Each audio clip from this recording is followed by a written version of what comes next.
Talents do not make amazing art, habits do.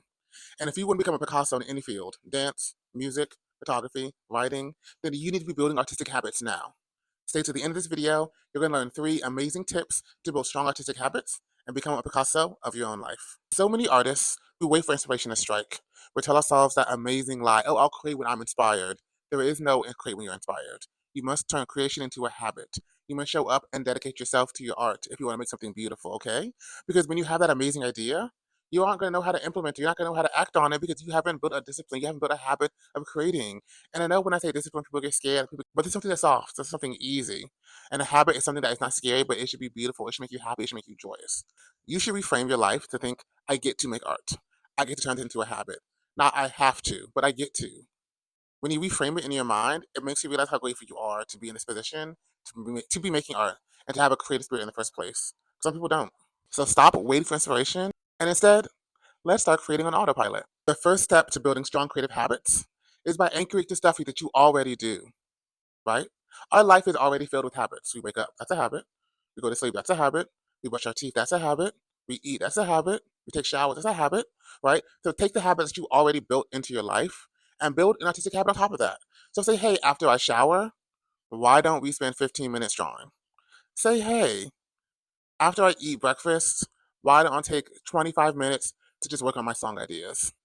Habits work best when they're connected to things that you already do. Do not build them in isolation, or else you will set yourself up for failure. Okay? So I have a habit of drawing every day.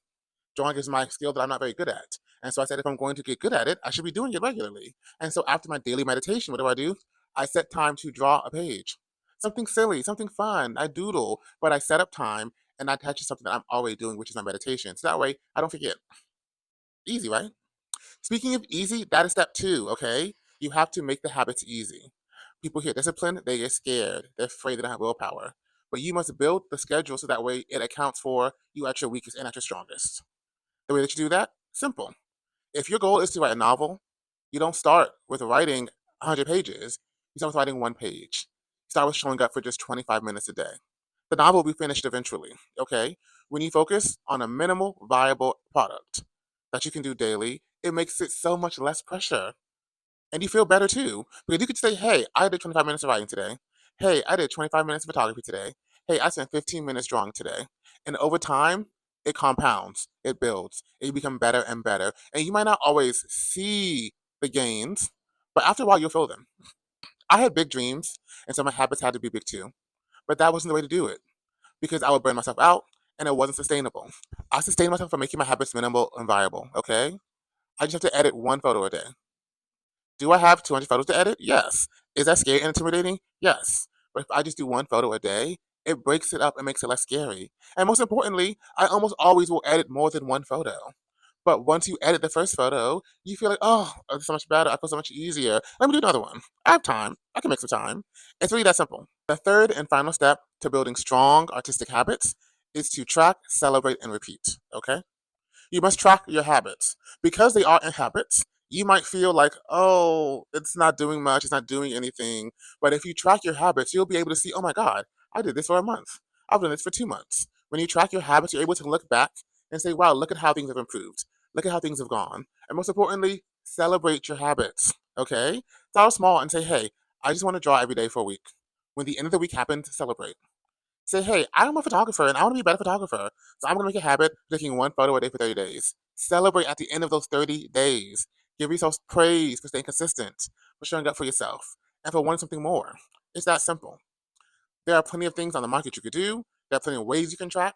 For me, I use an app called Habit, really. And it basically just like tracks everything I do. I put in my daily habits, my weekly habits, my monthly habits, and that allows me to track it here. Here's a screenshot of what habit looks like. I think it's really cool. There's a free version that's track 1 or 2 habits. And if you're just starting out, that is simply all you need. And trust me, it's good enough. You just want to get into the habit of doing it. This is one of those things where showing up and starting is the hardest part. But once you get into it, it transforms your life for the better. Following these 3 simple steps have allowed me to go from a creator who's constantly facing burnout to a creator who can show up and create consistently, who can honor my body and my rhythms, and most importantly, not treat myself like a robot. You are a human. You deserve to be human. You deserve to be soft. You deserve to be fleshy. These habits aren't supposed to put you into a box, but they're supposed to give you structure to be your fleshiest, softest life while also achieving the thing that you yourself said you want to. I think that's a beautiful thing. So remember, number one, attach your habits to something that you already do, okay? Number two, make your habits easy. Make them small, doable, manageable. You can increase them later if you want. Make sure you have something small to start off with. And number three, track, celebrate, and repeat. Because if you don't have a proof of what you've done, then you might not feel like you're not doing enough, that you're not doing anything at all, and that it doesn't matter.